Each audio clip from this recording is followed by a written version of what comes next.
all. And talking about fighters in the mix, we're going to see Hughie back out December the 12th on the AJ Pulev show against a very well-known, another durable opponent in Mariusz Wach. We haven't seen Hughie since March, obviously with the pandemic and everything else. How's it been kind of keeping him in the gym, keeping him sharp and keeping him motivated when there isn't a date to work to? He's been doing well. He's been working on his stuff, and he's been working on different things. So like I said, he's improving all the time. He's dedicated, so it's not been a problem for him. And he's had a date now, confirmed date for the past 2 or 3 weeks. So it's good. He's in training anyway. So he's had a good camp and he's ready. And what do you make of Mariusz Wach as the right opponent for Hughie at this stage of his career? I don't think the case as being the right opponent. It's what we can get, basically. You know, there's a lot of fighters which we said yes to, and he just, for one reason or another, you know, Wach stepped up. He's a good opponent, Wach. He brings his own dangers. He always comes to fight, and he always comes to win. He's not a journeyman. You know, he's a big man, very awkward, and you know he's somebody that can keep pressing and pressing. How do you get Hughie from where he is now back to another kind of world level fight or a world title shot? Since that Povetkin fight, he wasn't, you know, outclassed or disgraced in any way, but he needs a kind of step to get back to where he was. Well, people need to see the improvements made, and you know, he needs to keep winning and how he wins. You know, so he'll soon be back up there. I think what we got planned for Hughie, get this fight out of the way, 3 fights next year. If an opportunity comes, he takes it. He'll fight decent opposition, you know, and he'll just keep doing what he does, Hughie. You talked about the way he wins. Is that kind of looking at being more aggressive, letting his hands go a bit more? Something you've talked about before. Of course, yeah. You know, expect to see something totally different. He's a different animal to what he used to be. So, like I said, I'm looking forward to December the 12th and letting everybody else see what he's about as well. And what a good opponent in Wach. You know, this is boxing, you know, nothing's a foregone conclusion. You know, you stand in front of Wach and he hits you, you know, well, could cause all kinds of problems. It's the heavyweight division and Wach can punch. So, like I said, he brings his own dangers. So it's going to be a good fight. It's a good test for Hughie, and we look forward to it. No, Hughie's an interesting contrast to Dubois, who we talked about earlier, in that he fought a good level of opposition and a variety of different styles before he stepped up to world level. And then you look at Dubois, perhaps, you know, a bit more experience, bit more different styles would have benefited him before Joe Joyce. Well, I don't know. You know, everybody's different, but Hughie's had a hard apprenticeship, hasn't he? You know, he's been in with everybody. Look, he fought Parker for the world title at 22. So, like I said, which is younger than Dubois now. You know, he fought Pulev with a very bad injury. Like I said, his eye was completely open, and it was, the skin was so deep, the wound, that the skin, his eyelid was flapping over his eye, which totally blinded his vision. So we couldn't get it to stick up. So he had to fight Pulev with one eye for 10 rounds. So because he was injured in the second, so he went to 12 rounds with that, and then obviously he's stepped up and he's fought Povetkin, and that's where it's at. He's had one fight since, and won a British title. So he's had a good learning, yeah. Sorry, and won a British title on the way as well. Against Sam Sexton, he did, yeah. So he's had some good fights, but the difference is, you know, everybody matures differently. That's what I've seen with the heavyweights, you know. But roughly, you're looking around 26, 27 before these guys really come into their own onwards, you know. So, like I said, Hughie's 26 now. He's developed, so he's got his man strength. He's hitting a lot harder. He's a different fighter today. So, like I said, the same will be with Dubois. He'll have that experience. He'll keep going, and you know, in another 2 or 3 years, I have no doubt he'll be up there. Do you think people forget just how young Hughie still is? Well, he's 26 years old and only recently turned 26, but he seems like he's been around forever, and he has fought a lot of the top guys already. He's like a young veteran. Well, he's 27 fights, isn't he, with 3 losses against all world top 5 contenders. So he's one of them fights was very debatable for the world title, actually. So he's mixed in the highest of class, Hughie. He's got a lot of class about him as well. So the only thing with Hughie, it looks like you're putting a young fella in against a seasoned man, that's all. Yeah. But now, when you see them together now, they're on an even playing field. So I'm very excited to see. But Hughie's, like I said, Hughie's gone through his school of learning. This is his time. And this is his time to show the world exactly that he's a force in this heavyweight division.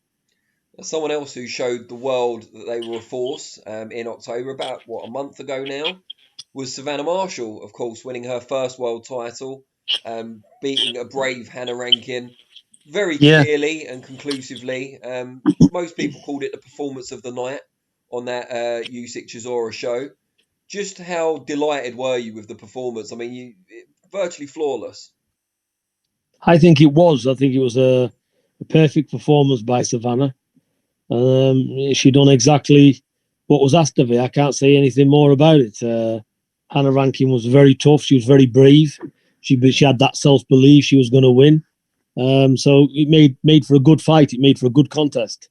So it went exceptionally well, and we're looking forward to next year for Savannah now.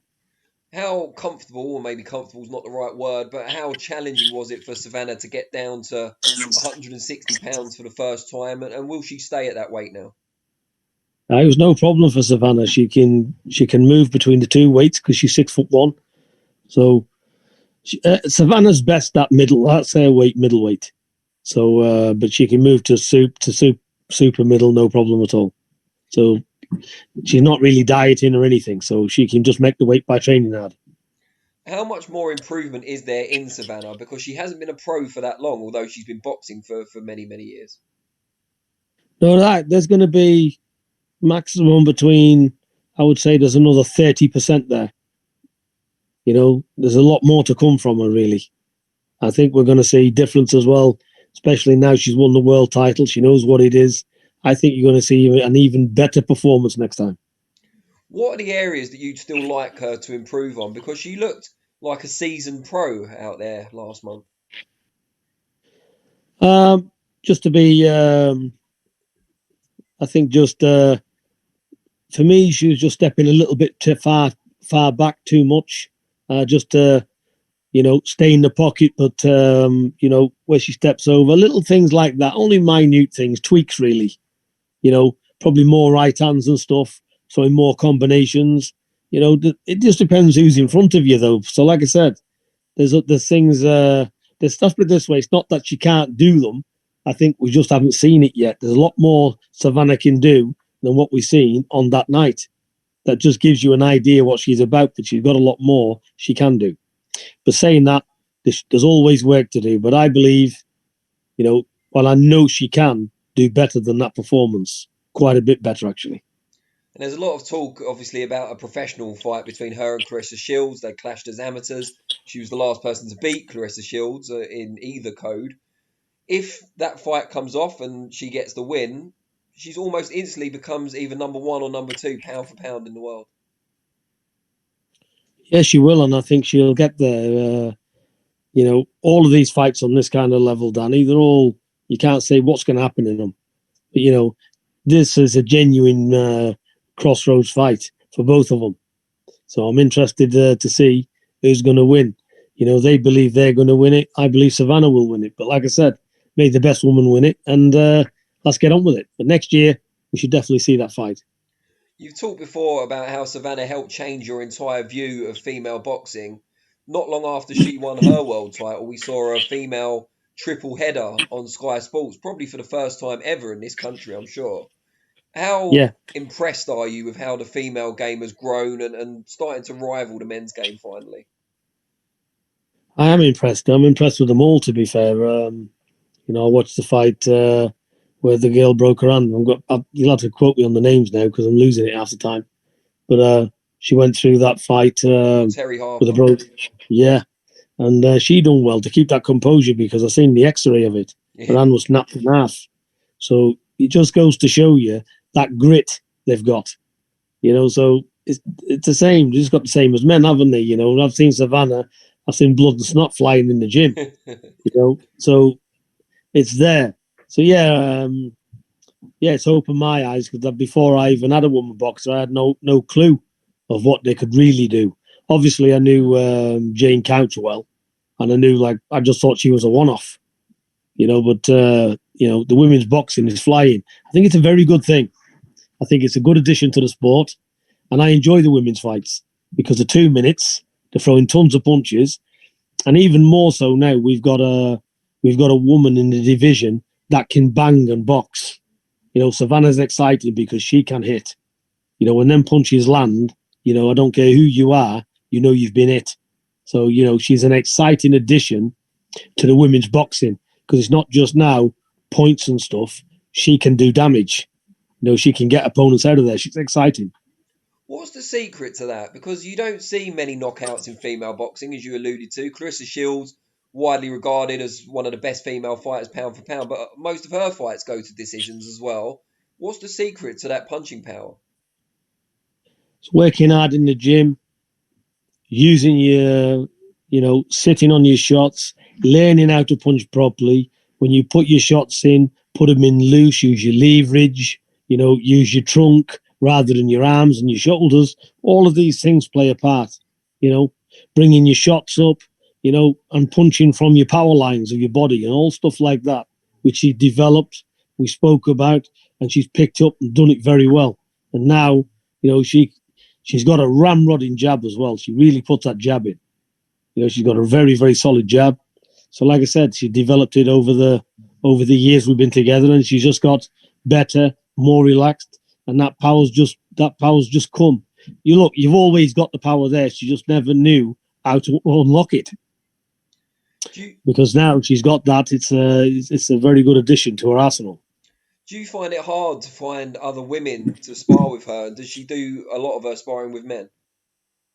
She does a lot of sparring with men. There is a girl called Cindy, Nigel Travis and Jamie Moore in her gym. And she's very good. So she spars quite a lot with her. But that's the only woman really she spars with. When it's when the chips are down, she spars with men. She's done a lot of rounds with Macaulay McGowan. Okay, yeah. So he helped her done a lot. So we're very grateful to Macaulay for helping Savannah out. And you can see. And young Stephen Clark, is a good amateur from the Rotunda gym. These was more or less sparring partners. So like I said, she does spar with she spars with the men.